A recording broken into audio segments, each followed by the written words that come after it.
delegitimasi negara. Nah, sekarang menariknya begini, kenapa isu ijazah itu menjadi sebuah magnet? Karena itu pintu masuknya delegitimasi. Begitu orang percaya presiden tidak sah, otomatis seluruh sistem itu dipertanyakan. Dan itu pola klasik dalam sebuah propaganda politik. Bukan cuma di Indonesia aja, di Amerika, Eropa, Timur Tengah, semua memakai pola yang sama. Jadi kalau kita perhatikan, isu ijazah ini bukan berdiri secara tersendiri atau mandiri gitu ya. Di belakangnya ada sebuah narasi besar. Ya. Narasinya apa saja? Negara dianggap batil, rezim dianggap zolim, demokrasi dianggap sesat. Nah, bagaimana irisan HTI dengan FPI, Ba'alawi dan kelompok-kelompok lain?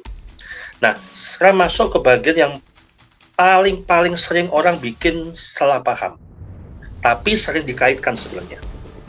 Kayak yang pertama, HTI itu ideologinya global, sistematis. FPI itu gerakan massa lokal, lebih ke politis. Ba'alawi itu kultur, jaringan habaib. Tapi ada masanya di suatu waktu mereka ketemu dalam isu yang sama, yaitu anti Jokowi, mereka akan bergabung. Tapi penting saya garis bawahi, HTI tidak sama dengan FPI, FPI tidak sama dengan Ba'alawi, Ba'alawi tidak sama dengan HTI. Yang sama apa? Momentumnya.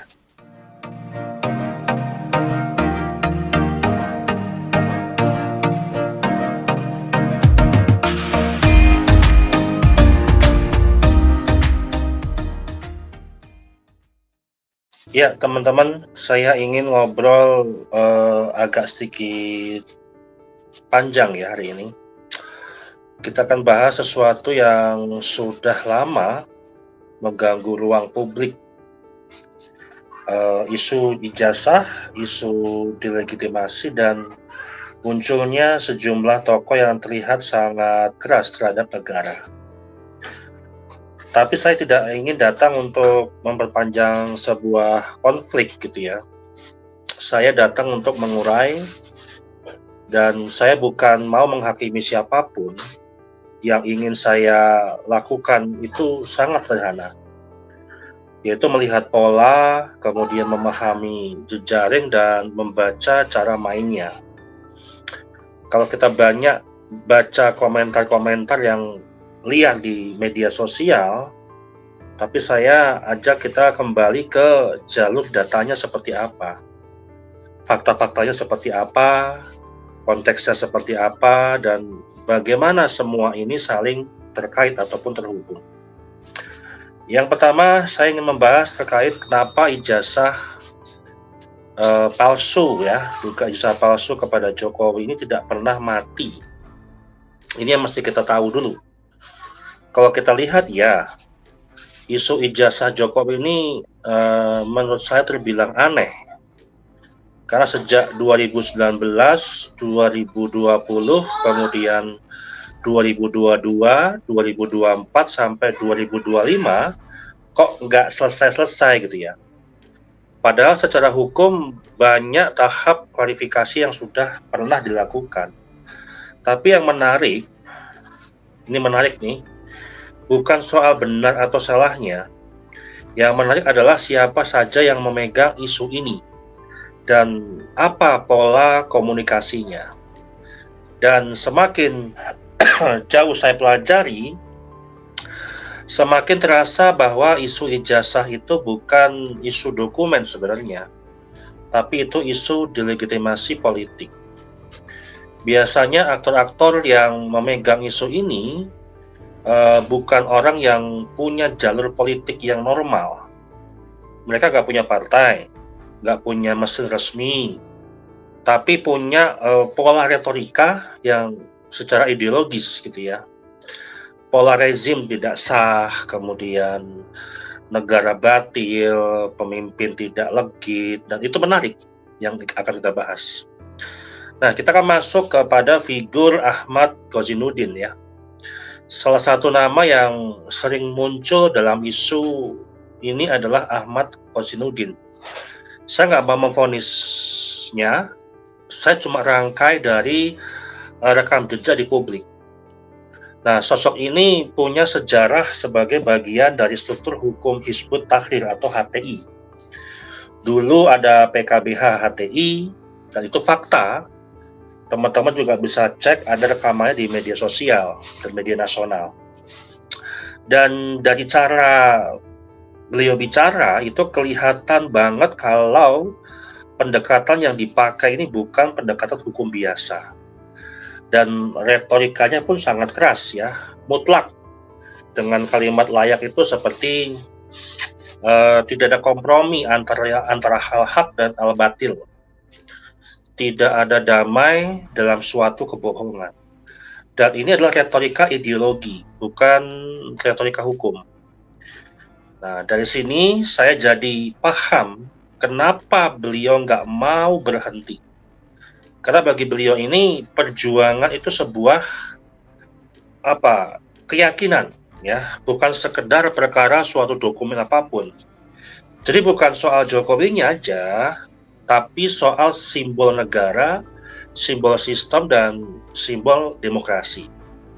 Nah, ketika kita bicara HTI dan pembacaan negara itu terhadap ancaman, saya ingin akan meluruskan terlebih dahulu, teman-teman. HTI dibubarkan negara bukan karena suatu ibadahnya, bukan karena individunya, tapi karena ideologinya yang dinilai bertentangan dengan sistem negara kita.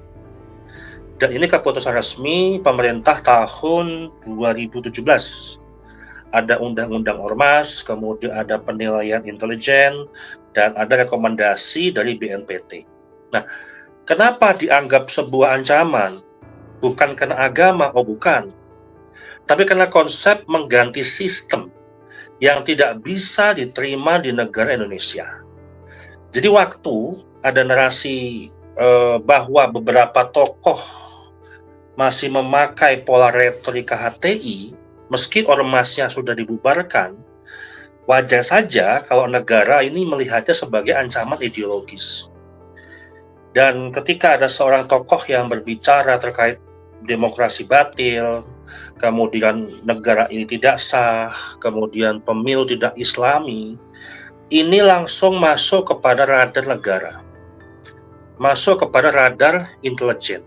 Ada apa ini? Dan sebenarnya apa sih hubungan antara isu ijazah Jokowi dengan narasi delegitimasi negara? Nah, sekarang menariknya begini.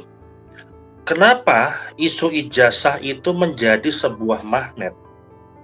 Karena itu pintu masuknya delegitimasi.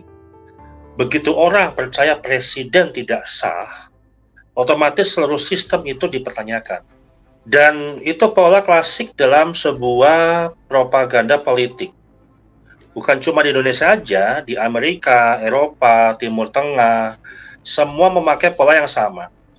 Jadi kalau kita perhatikan, isu ijazah ini bukan berdiri secara tersendiri atau mandiri gitu ya. Di belakangnya ada sebuah narasi besar. Ya. Narasinya apa saja? Negara dianggap batil, rezim dianggap zolim, demokrasi dianggap sesat.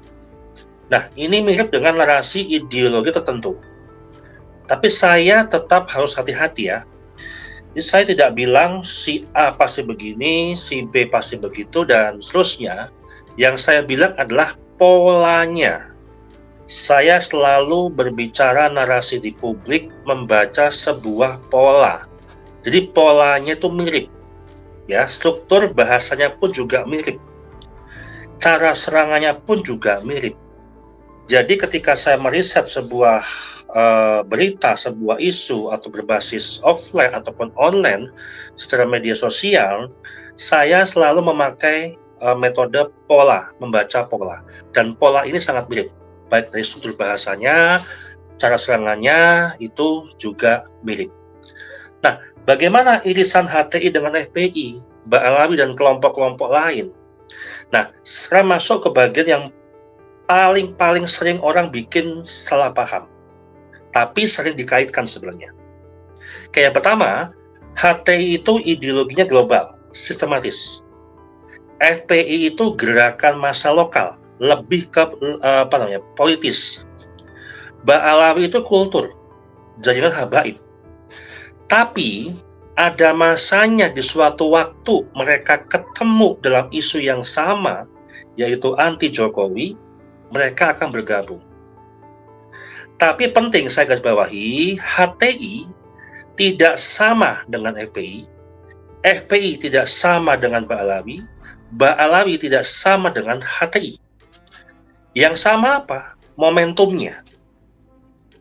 Jadi ketika ada suatu permasalahan yang sama dengan musuh yang sama seperti anti Jokowi, mereka bergabung. Tentu ketika isu-isu Jokowi itu selalu hadir di setiap tahun kepemimpinan Pak Jokowi, itu selalu hadir. Nah, ketika negara punya kebijakan yang dirasa merugikan umat, tiga kelompok ini bisa menjadi sebuah hal yang muncul secara bersamaan dengan waktu, alasan yang berbeda-beda. Makanya ketika ada tokoh dari salah satu kelompok ini memegang sebuah isu ijazah, itu bukan koalisi ideologi sebenarnya, tapi koalisi isu bersama. Walaupun misalkan satu permasalahan tidak menyentuh kepada isu ijazah, namun musuhnya adalah satu, yaitu Jokowi, maka narasinya, koalisinya adalah isu bersama. Nah, kemudian kita kaitkan pola bahasa daripada Ahmad Kozainuddin yang dianggap itu yang berhubungan dengan HTI gitu ya. Kalau kita selalu dengarkan beliau ngomong, ada pola-pola yang berulang begini. Pertentangan mutlak, hak versus batil. Kemudian narasi tidak mau damai. Kemudian narasi negara zolim. Narasi rezim durhaka. Narasi demokrasi batil. Nah, ini adalah bahasa aktivis ideologi, bukan bahasa pengacara biasa. Nah, bahasa ini saya bicara fakta ya. Saya bicara fakta yang bisa teman-teman juga verifikasi. Nah, faktanya apa? Bahasa yang memang sering diasosiasikan dengan ex-HTI. Nah, makanya sebagian analis juga menyebut bahwa beliau ini sebagai ancaman. Bukan karena orangnya jahat, bukan. Sekali lagi bukan figur orangnya jahat, tetapi karena bahasanya konsisten dengan bahasa perubahan sistem.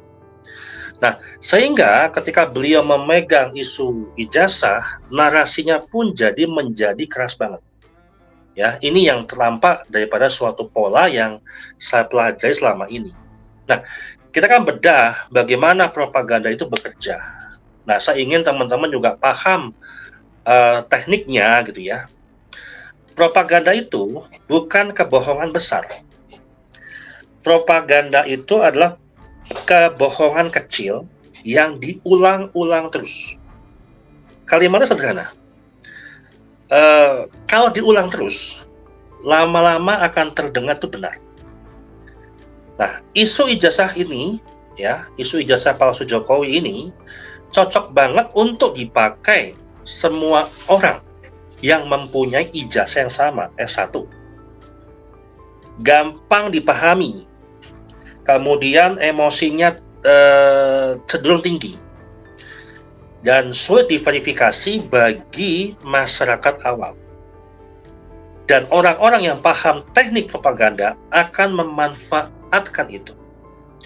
Maka saya bilang, isu ijazah itu bukan isu ijazahnya, tapi itu adalah sebuah pintu masuk. Dan kenapa tokoh seperti Ahmad Kozainuddin tetap relevan dengan hal ini? Karena beliau berbicara dari sebuah ideologi. Dan orang yang berbicara dari sebuah ideologi itu tidak pernah kehabisan energi. Kalau politisi ngomong, itu ada sebuah tujuan elektoral. Ada masa kampanye, ada masa istirahat. Tapi kalau sebuah ideologi atau ideolog lah, ya, dia adalah sebuah pakar ataupun seorang yang ideolog dengan ideologinya, 24 jam hidup di suatu misi.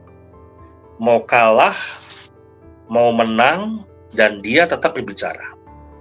Itulah kenapa Ahmad Kozainuddin sulit untuk berhenti. Ini bukan urusan politik, ini urusan keyakinan. Dan yang ingin saya sampaikan ke teman-teman semuanya, kita perlu belajar bagaimana membedakan kritik dan delegitimasi. Karena di situ akan selalu ada pesan-pesan tersembunyi yang bisa kita analisis. Yang saya ingin tegaskan di akhirnya, di akhir podcast ini, kritik itu sehat, ya. Kritik itu bermanfaat. Delegitimasi negara itu beda. Kalau ada sebuah kebijakan yang salah, itu kita boleh kritik. Kalau ada pejabat yang salah, itu boleh kita kritik. Tapi ketika narasi masuk ke sebuah negara ini tidak sah, demokrasi batil, pemimpin ini tidak layak, sistem harus diganti, itu bukan sebuah kritik, tapi itu adalah sebuah agenda. Nah, saya tidak ingin memusuhi siapapun, tapi saya hanya membaca pola-pola ini supaya teman-teman juga bisa melihat gambaran secara besar. Yang saya ingin ajak kepada teman-teman adalah, mari kita lebih dewasa lagi dalam melihat suatu isu. Kita harus cermat, kita harus berani untuk memverifikasi kebenaran suatu isu, baik dari sebuah opini atau asumsi, tapi kita mampu untuk membedah, mengkaji, dan memahami isi isu itu dengan diverifikasi kenyataan atau faktanya. Kalau teman-teman punya perspektif lain, silahkan ambil. Tapi kalau mau cek ulang sumber-sumbernya, ya silahkan boleh dicek. Dan saya tidak meminta kalian untuk percaya kepada saya, tapi saya minta kalian ataupun Anda semuanya untuk memeriksa. Karena kalau kita tidak belajar membaca sebuah pola, kita akan jadi korban narasi. Dan itu bahaya bagi negara, bagi umat, dan bagi masa depan. Sampai ketemu di episode berikutnya. Demikian dari saya. Terima kasih.